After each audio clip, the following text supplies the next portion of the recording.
Bismillah, Assalamualaikum warahmatullahi wabarakatuh.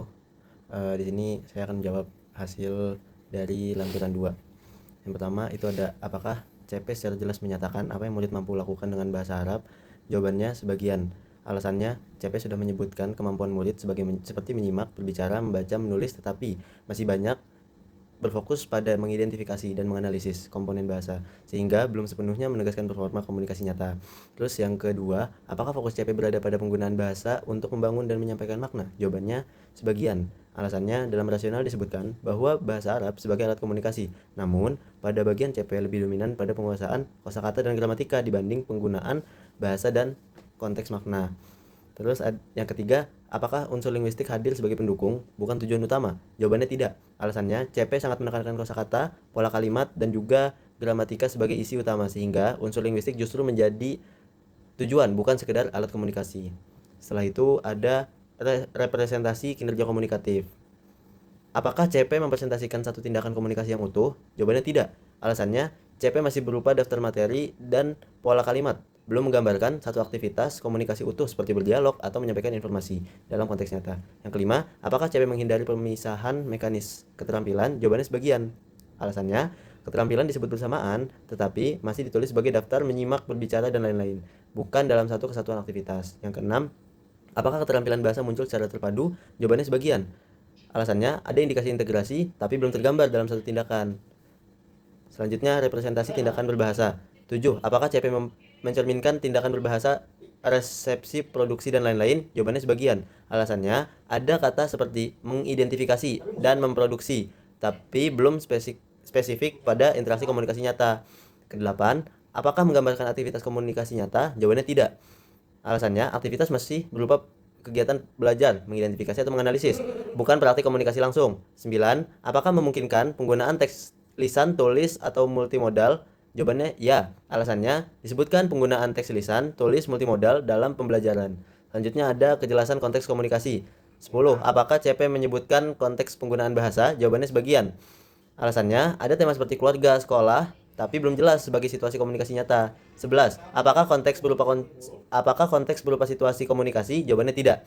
Alasannya, konteks masih berupa tema atau topik, bukan situasi komunikasi. Misalnya percakapan di pasar. 12. Apakah konteks membantu fungsi komunikasi? Jawabannya sebagian. Alasannya, tema membantu, tapi belum cukup untuk menguatkan menentukan ragam bahasa. Selanjutnya ada keterukuran aksesibilitas. 13. Apakah CP dapat diobservasi? Jawabannya sebagian. Alasannya, berapa bisa diamati misal berbicara, tapi banyak yang masih abstrak seperti mengidentifikasi. 14. Apakah tugas asesmen performatif dapat dibayangkan? Jawabannya sebagian.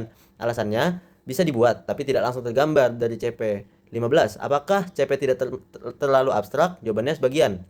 Alasannya, masih ada istilah abstrak seperti menganalisis, tanpa konteks yang jelas. Selanjutnya ada ketetapan kata kerja operasional. 16. Apakah menggunakan kata kerja yang dapat diamati?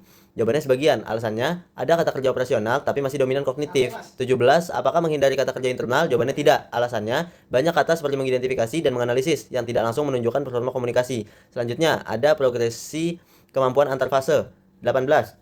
Apakah ada perkembangan antar fase? Jawabannya ya. Alasannya, terlihat dari peningkatan dari mengenali, mengidentifikasi, lalu menganalisis. 19. Apakah progresi menunjukkan kemandirian dan keluasan? Jawabannya sebagian. Alasannya, progresi ada, tapi lebih ke kompleksitas materi, bukan kemampuan komunikasi. 20. Alasannya, progresi ada, tapi lebih ke kompleksitas materi, bukan kemampuan komunikasi. 20. Apakah tidak hanya penambahan materi linguistik? Jawabannya tidak. Alasannya, progresi sangat didominasi penambahan materi gramatika. Selanjutnya, posisi murid sebagai pelaku bahasa. 21. Apakah murid sebagai objek aktif?